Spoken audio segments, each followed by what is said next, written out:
Hello, everyone. We're so excited to partner with Big Machine and Surf Dog Records on their new Glen Campbell duet record release.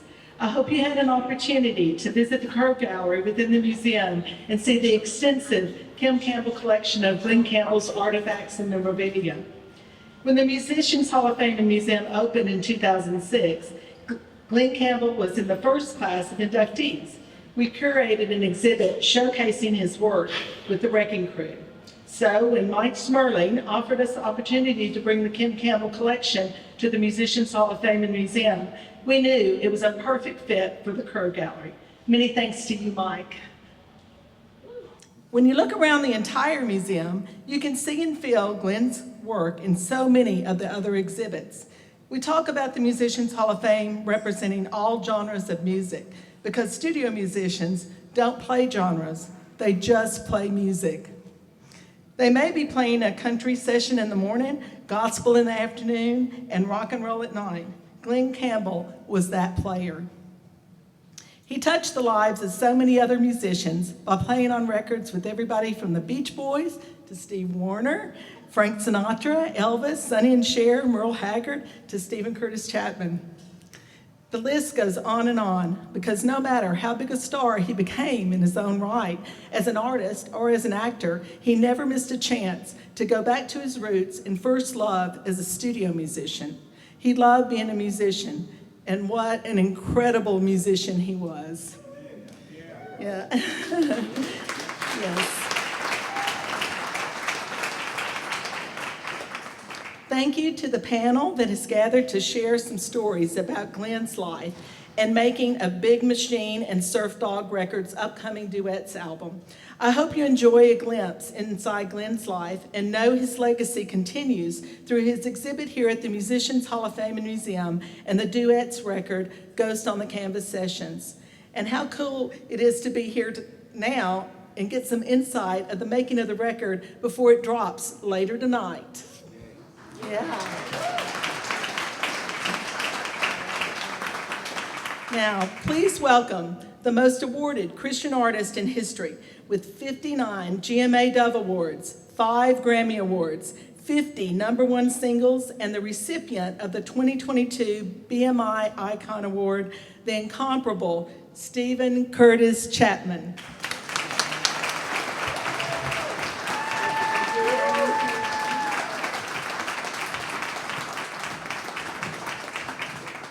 Thank you very, very much. That incomparable word, that's a scary word. I feel, honestly, I told my wife this, I talked to her just a few minutes ago. I said, I feel like the nerd at the prom. I can't believe I'm here. I don't even know what I'm doing here. If somebody had told my 8-9-year-old self that I would ever be involved in any way with something honoring Glen Campbell, I would have said, yeah, right. Tremendous impact on me musically and on so many levels. And so when I got the call, honestly, I literally did. This is not just, saying this to sound whatever. I literally said, are you sure they got the right guy? Are you sure they're asking me to do this? Because what an honor, what an amazing, if there is a Musicians Hall of Fame anywhere on the planet, the first guy that needs to be there is Glen Campbell. No question. I stand as a representative of thousands, hundreds of thousands, I'm sure millions, but that I know of musicians first. And I mean, of all the many things that we love and know Glen for, his musicianship, his playing, which I know is specifically what's highlighted here. He influenced so many of us, and again, that I get to even list myself in that us is incredible to me. So very, very honored to get to do this and be a part of this. There are some amazing friends of Glen. Again, I said of all the people up here, I'm the one that probably would still, if Glen, the one very brief moment I had a chance to really be in a room with him, I didn't say much except, remember that song, Rhinestone Cowboy? That was awesome. It was kind of one of those moments, you know. So all these other people, you know, can talk about Glen, you know, the family member, the friend, the husband and dad, and dear friend. So I'm so excited. I'm again the nerd who's just going to be soaking this up, getting to hear from people who really walked and lived and created with Glen. And so I want to introduce, and I know I was told, and everybody does this, I feel this way when people start reading things about me, but I think there are some things in here that I didn't know and are very cool that I think it puts context around who some of these amazing people are, in case you don't know them, and maybe most of you know this, but it's even worth repeating if you do. So I hope it's okay, because I want to read most of what's written here. Glen Campbell, which is, again, probably in very large part the reason I'm here, because Kim, I know, helped Glen know some more about my music and about me, and one song in specific that I'll mention maybe a little later. But so Kim was dancing with the Rockettes, probably a lot of you knew this, at Radio City Music Hall when she met Glen Campbell on a blind date. They fell in love, married, had 3 kids, Cal with us, and Shannon, and Ashley, all amazing musicians. I've had a chance to play some music with them at a really cool tribute that I was a part of for Glen a couple of years ago, I guess now 2 or 3 years ago. So I just am really grateful for their marriage. I've read Glen's book. I'm excited to find out. See, I didn't know you have a book, and I'm getting it like as soon as I get home, because I want to read. I want to read your book as well.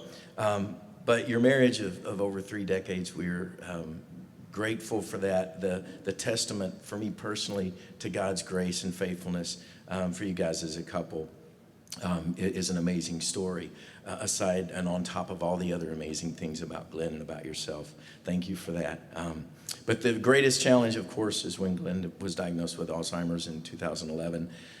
Kim and Glen and their 3 kids courageously went public with the diagnosis, invited filmmakers to document Glen's goodbye tour, and inevitable decline, resulting in the award-winning documentary, Glen Campbell, I'll Be Me, 2 Grammys, a CMA award, an Oscar nomination. I appreciate, we all do, your determination to help other families on that same journey, talking about stewarding pain and hard things. Thank you for doing that. It's a beautiful thing, yeah. And so the careliving.org foundation that you founded, a blog and lifestyle guide to encourage caregivers to take care of themselves while caring for others. In addition to your work with the Milken Institute Alliance, Improved Dementia Care, Abe's Garden, and the Kim and Glen Campbell Foundation, she recently released her memoir, Gentle on My Mind in Sickness and in Health with Glen Campbell. So I'll be getting that as soon as I can. So first of all, will you guys welcome to the stage Glen Campbell, please, everyone.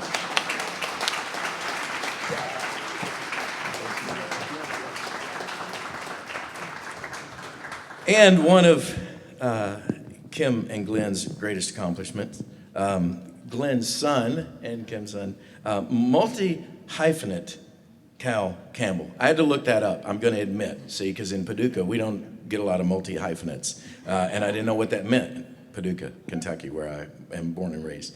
So I had to look it up. Basically it means you've done a whole lot of amazing things, and you put a lot of hyphens in between it to say that he is a musician, producer, hyphen, arranger, hyphen, recording engineer, hyphen, studio owner.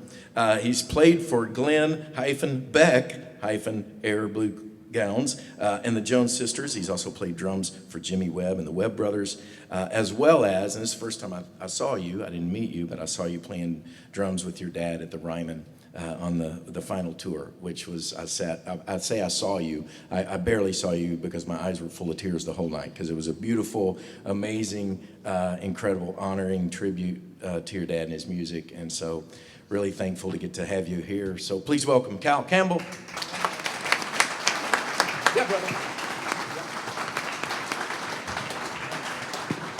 Another name that I can't believe I get to say and introduce him and feel like, how is this even possible? Because I was a massive and still am a massive fan of this guy, Steve Wariner. Again, one of the great musicians in this town, and one of those guys that always made me go, yeah, I'm not actually a guitar player, really. That's a guitar player. But what a wonderful player. And then the first time I met him, I thought, just what an amazing wonderful guy, and honored we got to be together at a tribute for Glen a couple of years ago, which was very special. So I'm excited he's here. He's more than 21 albums, 5 decades into his career, singer, songwriter, multi-instrumentalist Steve Wariner.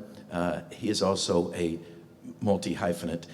He has become a modern-day multi-genre icon, earning 14 #1 hits, over 30 top 10 singles, 3 gold records, 4 Grammy Awards, 3 CMA Awards, 1 ACM Award, a Christian Country Music Association Award, TNN Music City News Awards, CMA Triple Play Award. I know he's just like, would you please stop reading all this? 18 BMI Million Air Awards. Just take it up. Take it in, Steve Wariner. He's going to stop me anyway. He had something he was going to throw at me. Steve Wariner, everybody. And he was also inducted into the Nashville Songwriters Hall of Fame in 2022. Had to get that in there too. So he's in there. I got to walk through and see his very cool stuff. Met this guy just a little earlier, and what a wonderful guy. Dave Kaplan is the owner and founder of Surf Dog DKM, a management company and independent record label based in Encinitas, California. Starting his company in 1985, over the years, Dave has managed the careers of artists like Brian Setzer, UB40, Dave Stewart, Stray Cats, Sublime, many others. Released over 150 albums, including Eric Clapton, Joss Stone, Brian Setzer, Slightly Stupid Dan Hicks and his Hot Licks, and the one that I think tops them all again, and I'm so glad that he did help bring us some of the great music from Glen in his last years that we got to have that music from him. So I'm grateful for that. Dave and his Surf Dog are also longtime advocates of philanthropies dedicated to the preservation of our oceans. He's honored to be here today to talk about the magic of Glen Campbell. Everybody, Dave Kaplan, manager extraordinaire. And finally, yeah, absolutely, Dave. Finally, this guy that he knows, I'm a big fan of his because of the music that he created with Glen for this record, Ghost on the Canvas, which is, I know, is only getting better, which is hard to imagine. I love this record so much, and I love the spirit that it captured for me personally as a musician, and how much it moved me. So really honored to get to have Julian with us. He's a multi-Grammy award-winning, Academy Award-nominated record producer, songwriter. He arrived in Nashville in 2014 to work with Scott Borchetta, Big Machine label group. He is the senior vice president of A&R and a staff producer. His work as executive producer and composer for the documentary Glen Campbell, I'll Be Me, resulted in an Academy Award nomination in 2015 for his song, I'm Not Gonna Miss You. He won the Grammy Award for Best Country Song in 2015 for that same song, was nominated for Best Compilation Soundtrack for Visual Media. He served as musical director for a performance with the band Perry and Blake Shelton for the tribute to Glen on his Lifetime Achievement Grammy Award. What a special moment that was for all of us who loved Glen so much. Furthermore, Julian received an Academy of Country Music Award nomination for Video of the Year 2015 for I'm Not Gonna Miss You. Julian co-wrote many songs with Glen, served as producer on the original project, Ghost on the Canvas, as well as co-produced the Duets, along with Dave Kaplan. Julian Raymond, everybody. Give it up. Yeah, brother. Come on.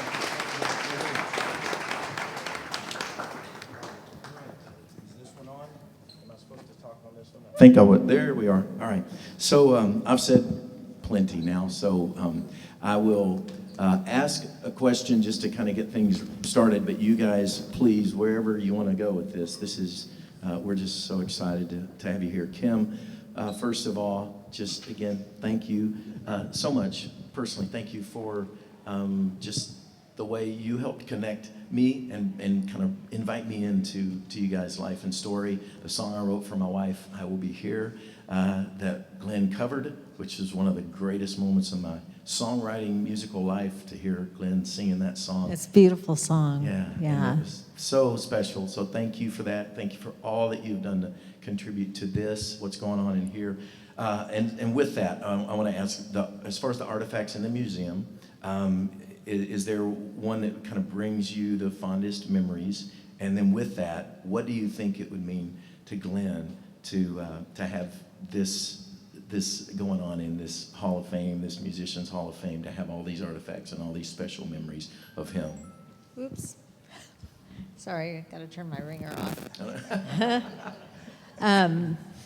Well, that's a hard question, because the entire exhibit is made up of things we had around the house during our 3 decades of marriage.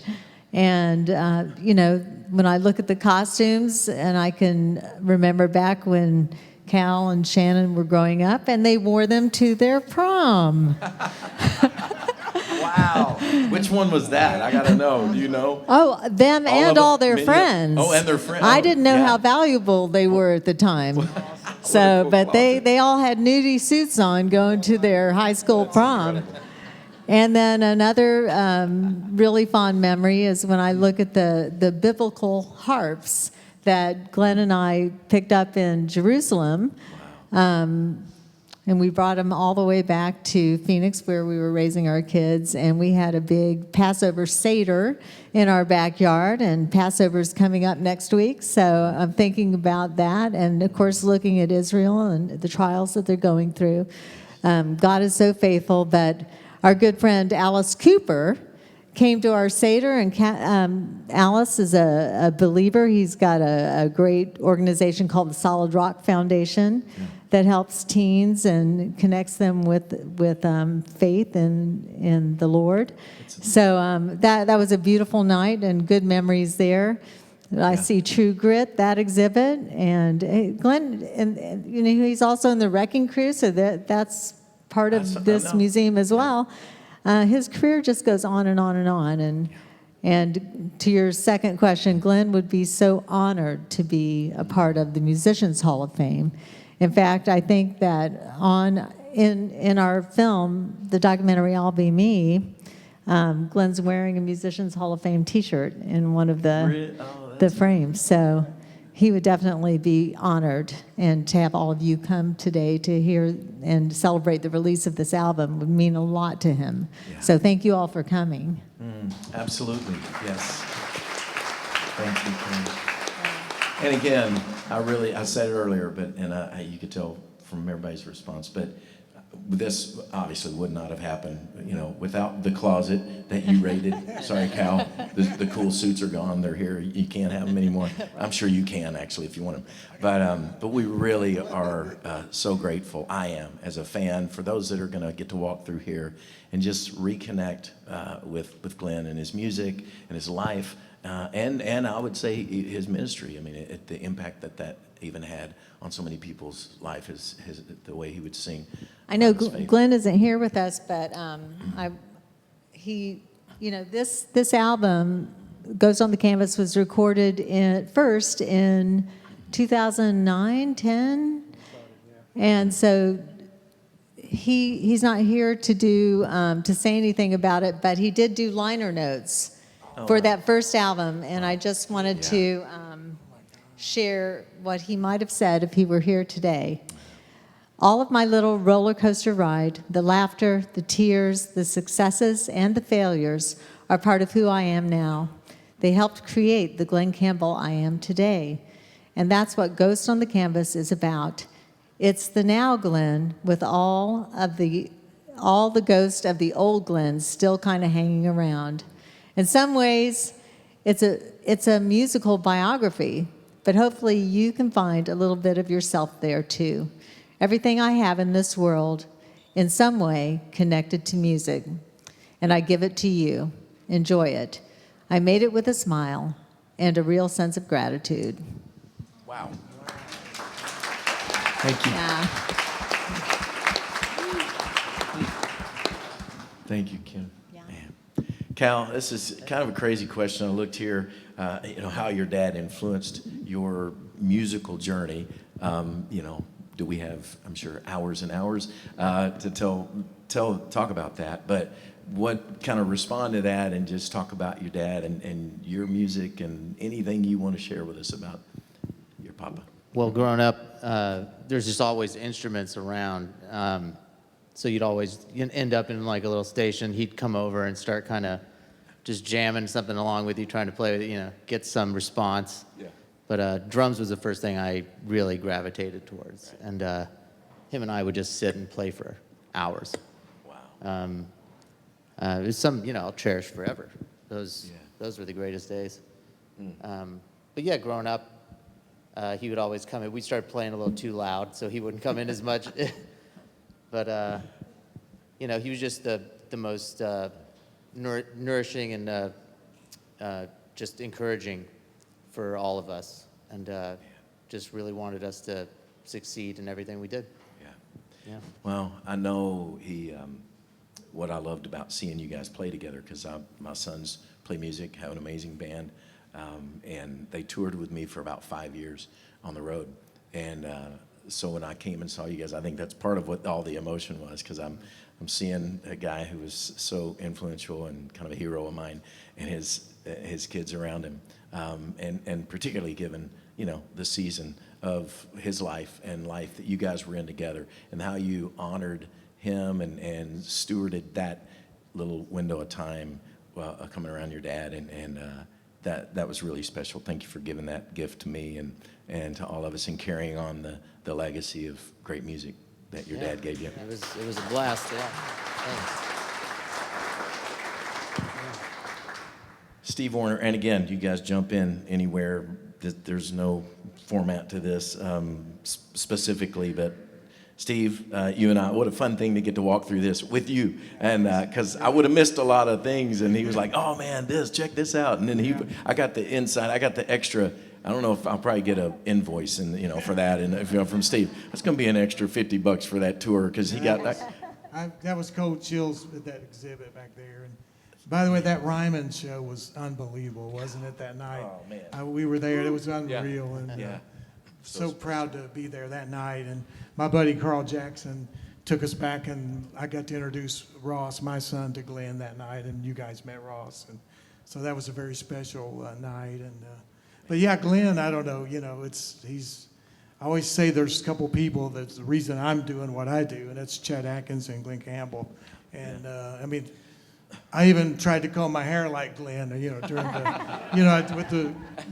the good time hours. Yeah. By the way, I'm going through it all again. I'm watching the good time hours. Are again, you? and No, it's they're been so fun good. watching those. And but yeah, I don't know. I think it was 1971. I was a sophomore in high school, and Glenn was playing the Indiana State Fair, and so I'm like, hey, I'm there. Went with my oldest brother, Kenny, and we sat about 10 rows back in the center.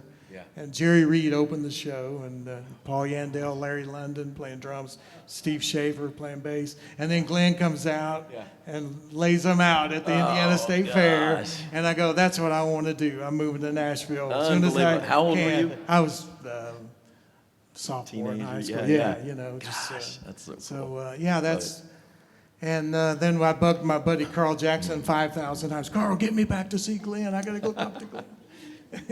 But no, major influence, on me, and treasure the moments and the times that we got to record together and sing together. And one of the greatest thrills of my life was getting a call one day, and it was Glenn, and he said, hey, Steve, I found this Ted Harris song that's really awesome. It's called The Hand That Rocks the Cradle. Would you want to do it with me? And I go, are you kidding me? Is this a real call, first of all? Yeah, right. Yes, I'd love to do it. And we got down here, and I thought, well, Glenn probably has his parts already done, and he probably did them in L.A. or Phoenix, and I'm just going to sing the tracks. Yeah. No, I got down to Emerald, and there was Glenn.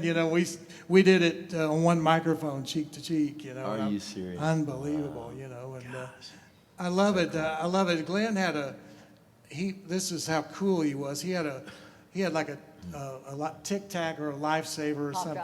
Halls. Yeah, Halls. Yeah, that's it. He had a Halls. She would know. Google eucalyptus. Yeah, eucalyptus, because I could smell it, and we were cheek to cheek singing, on one mic.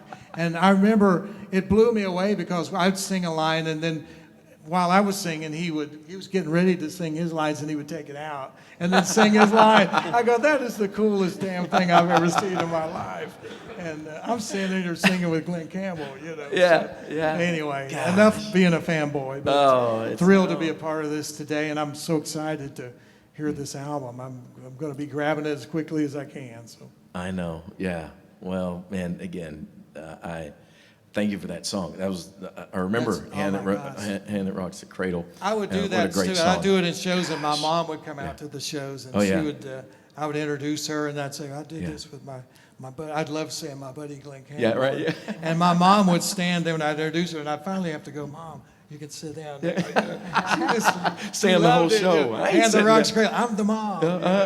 I'm the one that rocked the cradle. That's me. That's it. Yeah. Gosh, it's so crazy. I know, and it just that.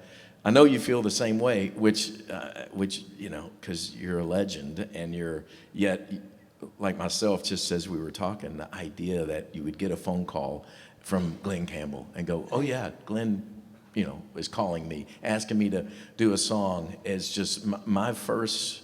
It was probably the second cut I got when I moved to Nashville as a songwriter before I was getting a chance to record anything, and I didn't even know if that was ever going to come or happen.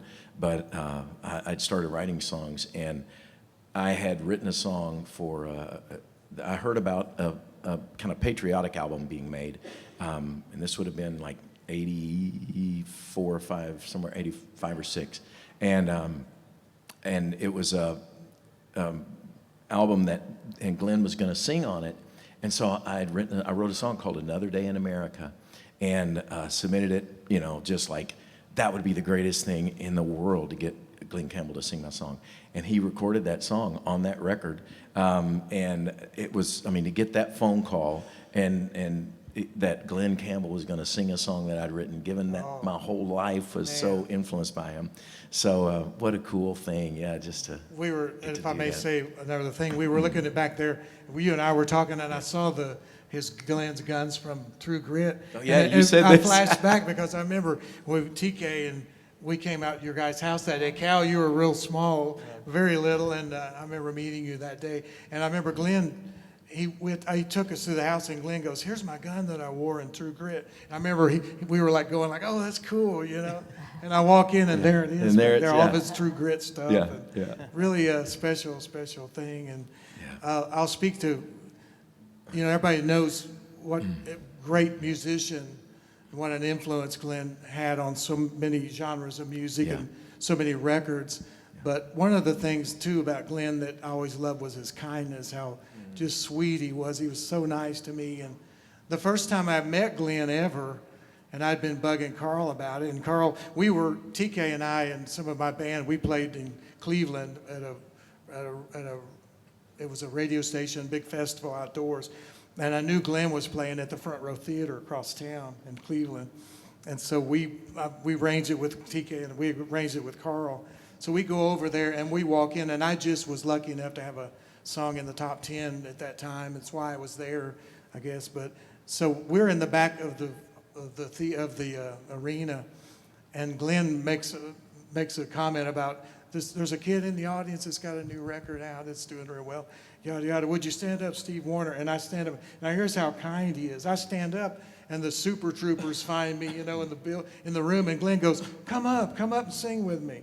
And I go up. I never met him before. No way. At this point, and so I go up on stage, and Carl Jackson was on stage playing in the band, and Glen does "Rhinestone Cowboy," and I find myself singing harmony. The first time I met Glen to "Rhinestone Cowboy." Oh, wow. Yeah, like you do, How cool. Might as well. Why not? Yeah. And Glen goes, "Do something else," and he hands me a guitar, and I played "I'm Already Taken." And this Really? is true. Glen Yeah. sang harmony with me on that, and this is what a great, unbelievable ear he had. He was singing harmony, and there's no way he knew the words because it wasn't even out yet. But he was matching the harmony notes without words. Wow. If that makes Yeah, sense. yeah. He was singing harmony Yeah. and had no idea what the Never words heard the were. song. That's Brute amazing. genius. Gosh, so. wow. Well, a couple of guys who know, thank you, Steve. about the genius of Glen firsthand, because you guys had a chance to be a part of making one of the great records of Glen's, and he has so many. But truly, both you guys, Dave and Julian, thank you for for Ghost on the Canvas. Julian knows personally how much, because I chewed on his ear the first time we met over, for a while, about how much I love the record, how much it captured of just the heart and soul of Glen's music and the memories it sort of touched in me as a music guy. So I'm so grateful. And Dave, thank you for, just bringing those records and your involvement in those. And how in the world, I am curious. I was curious when I saw this question. I'm like, good, because this would be the question. Because knowing your history and all the different people you've worked with, and the Brian Setzer and Stray Cats and all the cool stuff, and Surf Dog and all of that, how did you connect with Glen? How did that come about, that you would get, to work with him and have him a part of what you do? Well, first of all, this is so cool. Thanks for everybody being here. Thanks, you guys, for including me, seriously, because you talked about your, 8, 9-year-old self. I was in Phoenix, Arizona, sort of, where I grew up. And all I knew about Glen Campbell was sitting around religiously to the Good Time Hour. Yeah. Like a lot of us. Yep, right. And I just know this, incredibly handsome TV star, and had some hits. And one of the biggest things I had to get over is being public with my embarrassment, how little I knew about Glen Campbell. But speaking directly to your question, and that became sort of my motivation, as I dug in and learned more, I had to, if I do this for a living, come to work every day at that time, 30 years, and didn't know this about Glen Campbell, there have to be a lot of others. And that was a mission. Yeah. But, you guys all remember your first Glen Campbell encounter, this man, and then this legend, and then he comes into your life. Mine was a call from my good friend of many decades, Julian Raymond. And Julian just called me and he said, hey, Dave, would you be interested in a Glen Campbell record? I'm making one. He was in the middle of making Ghost on the Canvas. Okay. And I said, Glen Campbell record? How can you be looking for a home? He's Glen Campbell. Yeah. And he said, no, we're looking for a record company. He said, I'll come down and play you what I have so far. So he did, and I have a habit of going on too long, so let me really fast forward. So he did, and it was mind-blowing. You guys, anybody that's heard Glen, I won't go on about, just the what he does to your soul when he starts opening his mouth. Yeah. It's just obvious to all of us here. And then I begged him to let me take some home to my wife. She's been around this business and around me forever, and the last thing she wants to do is hear, hey, what do you think about this? Yeah. And she said, you're signing that. So there you go. we all listen to our Done. wives. Yes. Done. And she still listens to it regularly to this day. Yeah. And so anyway, one thing leads to another. Meet Glen, go down to some of the sessions, and but that was a crazy moment in life. I get to work with Glen Campbell. Yeah. Meeting him, he was just like any person with that sort of achieves what he does and becomes that level of a star. I found they all have this in common, that they're incredibly disarming and humble, and he was certainly that. Yeah. So he's always, and even through the incredible difficulty with the illness, which I didn't really know a whole lot about. Yeah. I knew there were rumblings and some issues. But I tell you what, I never saw a sad moment once. And tribute to the family, and Kim is just this rock of love and compassion and determination. And I want to just thank you publicly for your trust and knowing that, because I didn't have a lot to do with the make. That's all Julian.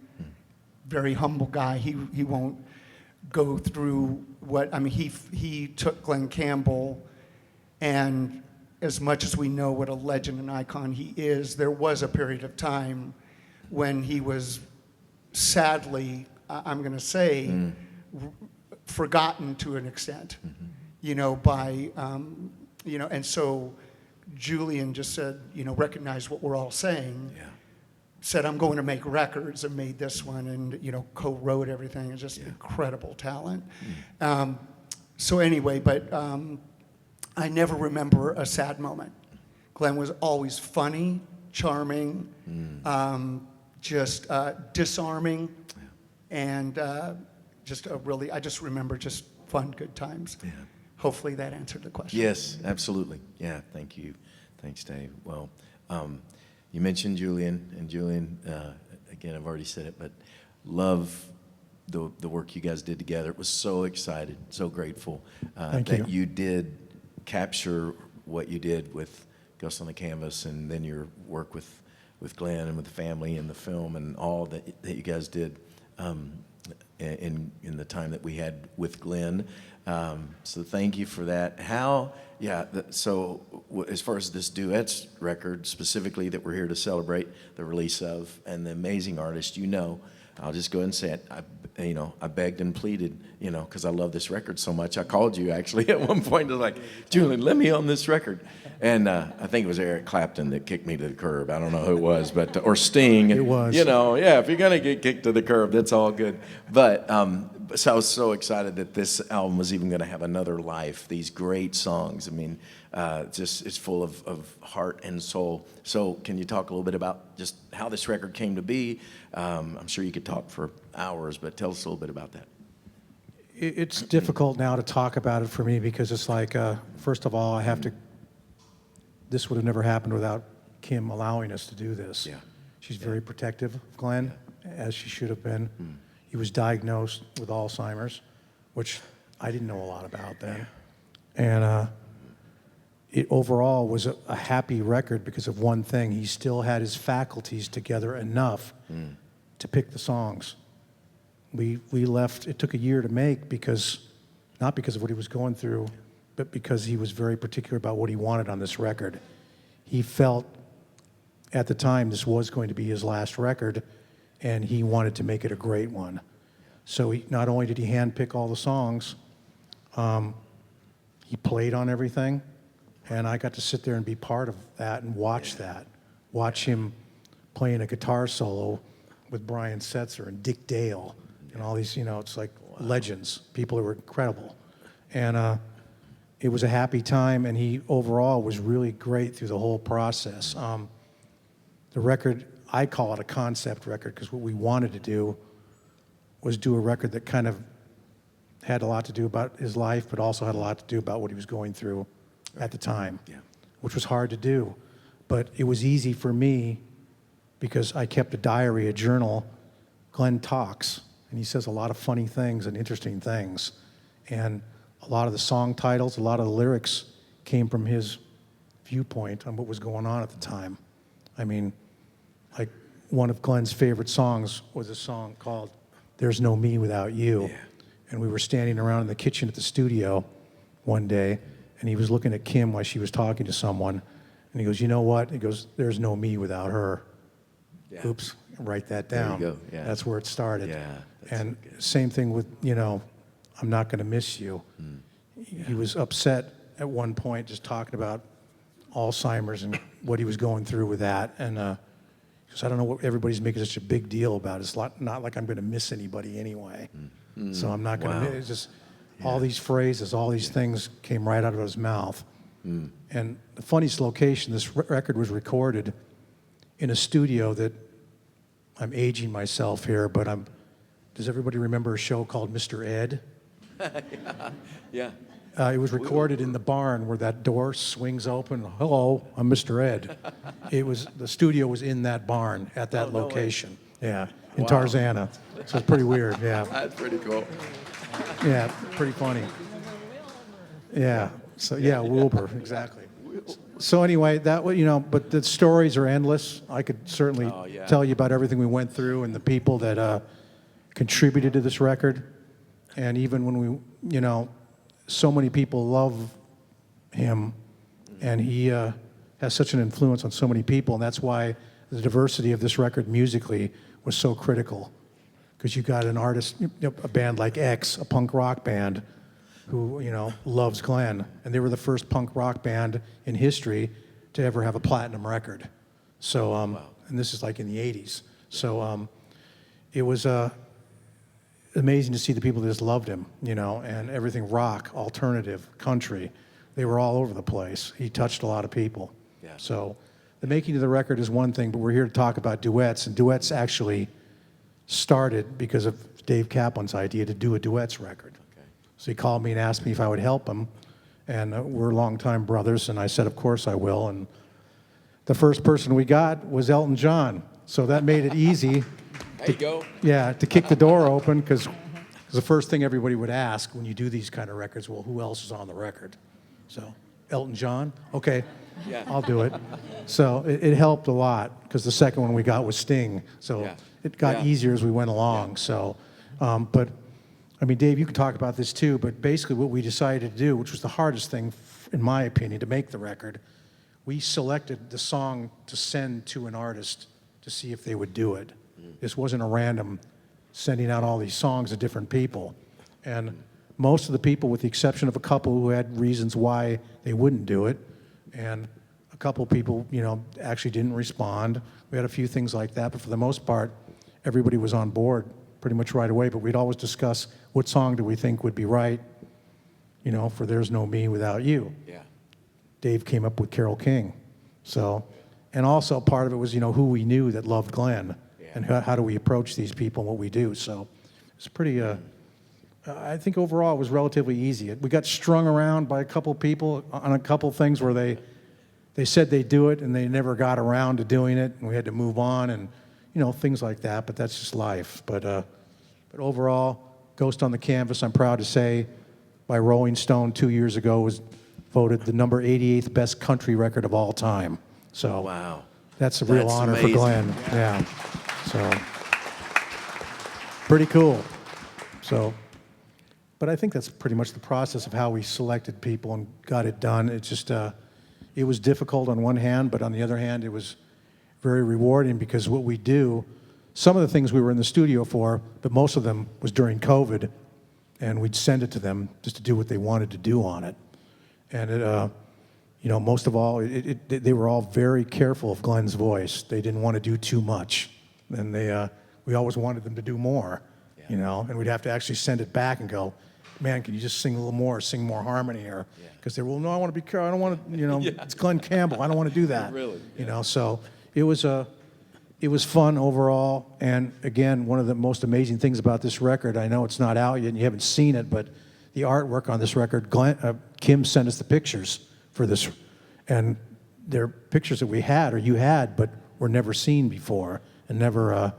So that was pretty awesome, because I think the cover of this record is pretty impressive.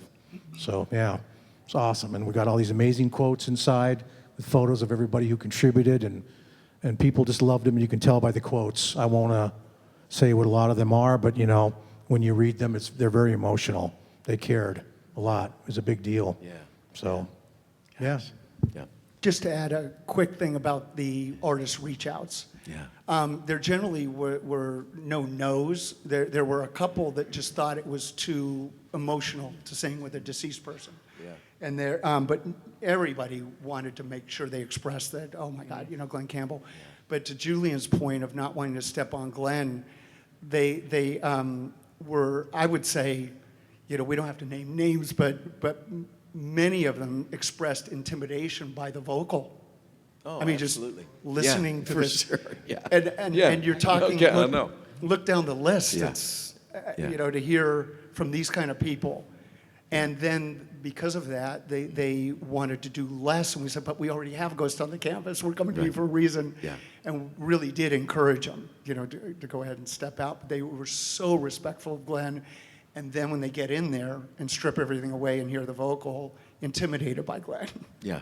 So- Oh, I can totally see that. It's like, no, you got that. I don't need to sing on that. I don't need to mess that up. Hey, Stephen Curtis, yeah. may I say something? Just jump Yes. in. I remember saying to Glenn a few times, I've never seen anyone with such a natural, raw talent in my life as Glen Campbell. And many times, just to add to Dave's point, is many times I would tell Glenn, I'd say, "You don't even get that you're Glen Campbell, do you? You don't even understand that, you know." That sounds, yeah, about right.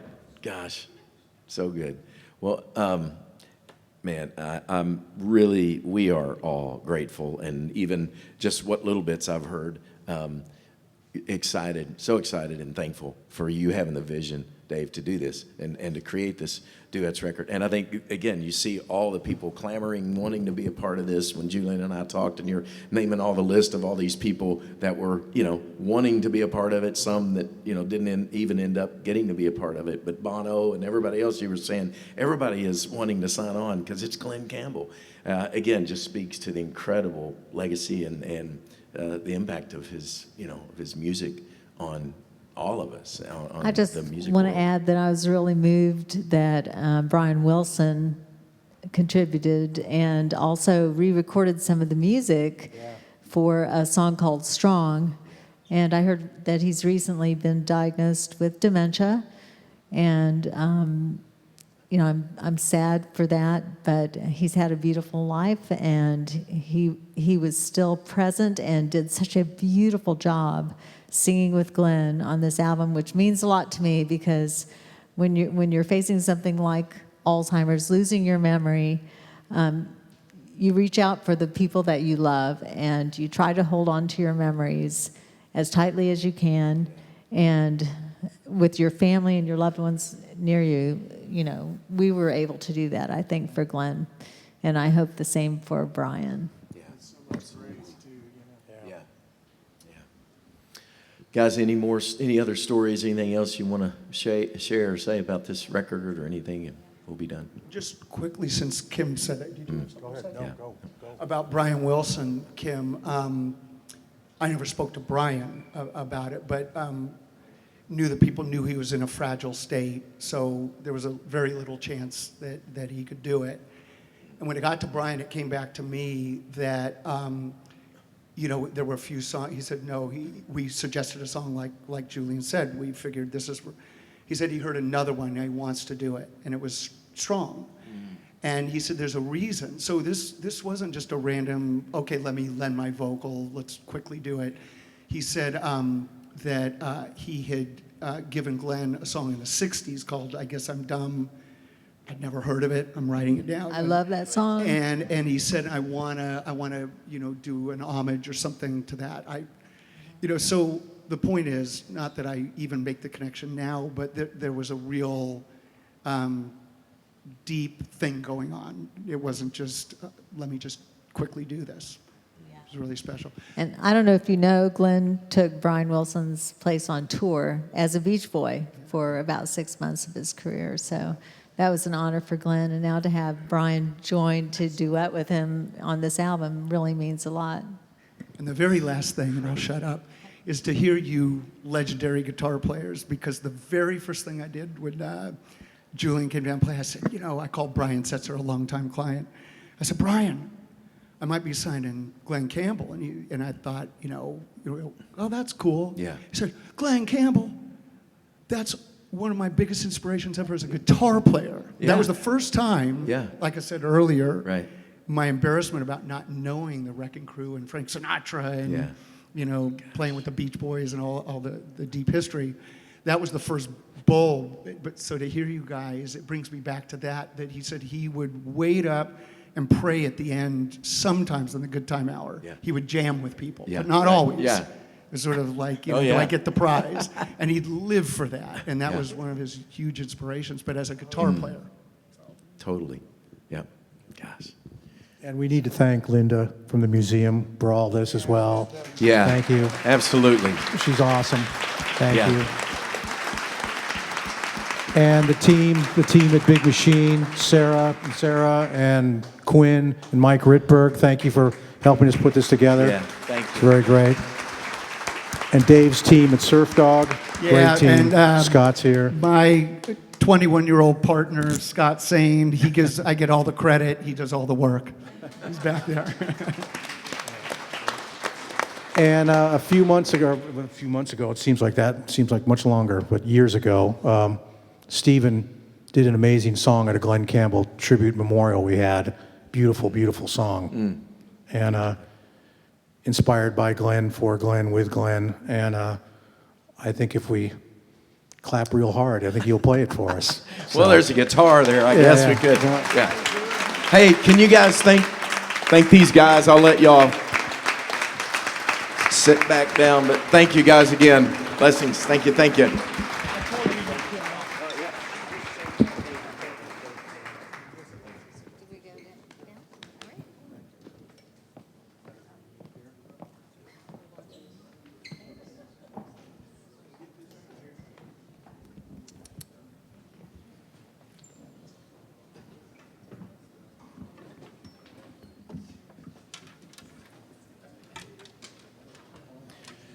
This one is, I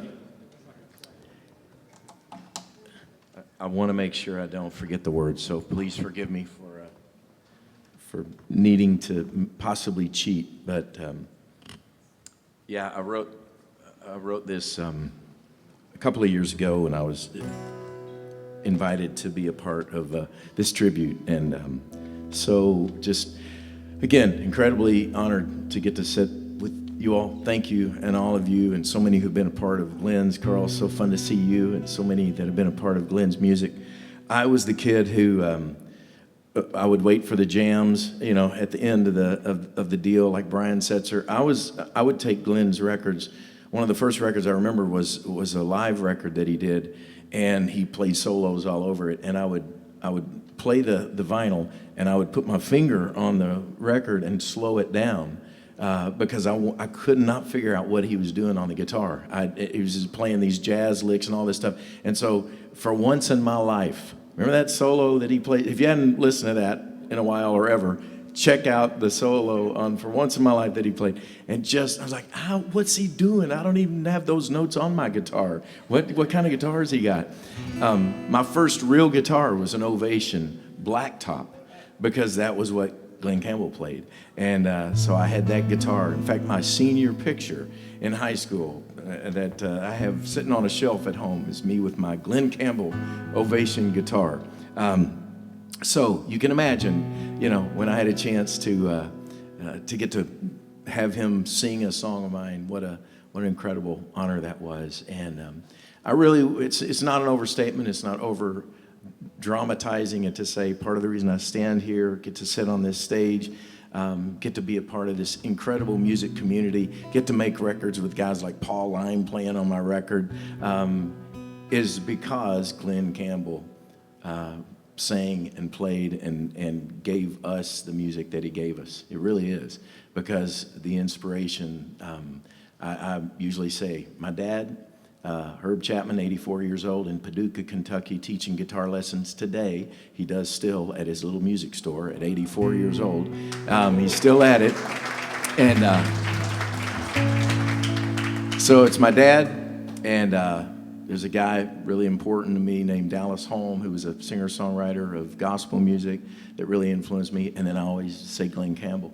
The way he told a story, the way he painted a picture with his voice, the soul in his voice, and then his playing, all of it deeply influenced me. So I've not really written a lot of songs, but I don't know that I've ever written a song specifically about how impactful another artist's music was on me. But this is the one, and so I am going to, even with Steve Wariner sitting on the front row, I'm going to play my guitar and sing this song.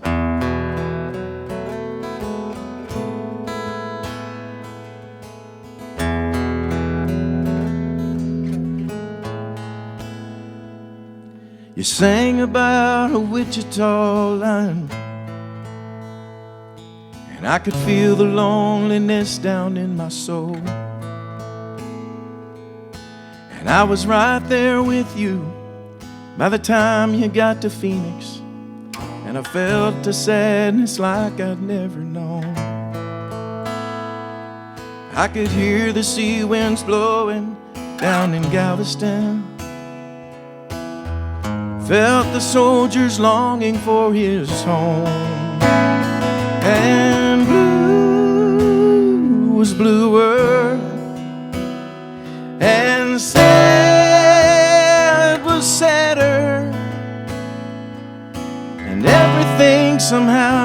seemed to matter more. And there's no doubt that my whole world was changed when you sang.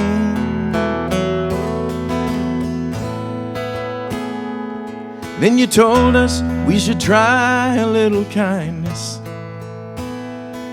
and how we would never pass this way again. And I felt your disillusion as a weary rhinestone cowboy, a country boy in LA trying to remember who he is. We traveled down the back roads by the rivers filled with memories, and the sound of your voice like a faithful friend. And blue was bluer, and true was truer. Somehow everything just seemed to matter more. We set out on the docks and got so lonesome we could cry, watching the ships come rolling in. And we listened to the breeze blowing on a southern night, over and over again. And then you sang about a grace that was amazing, and never had I heard a sweeter sound. And blue was bluer, and life was better, and somehow everything just seemed to matter more. I can say that my whole world was changed. Yeah, we all could say that our whole world was changed. There's no doubt my whole life was changed when you sang.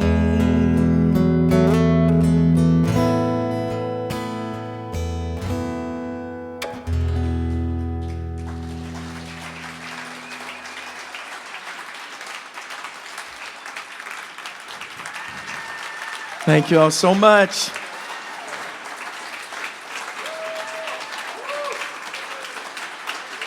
Thank you, Glenn.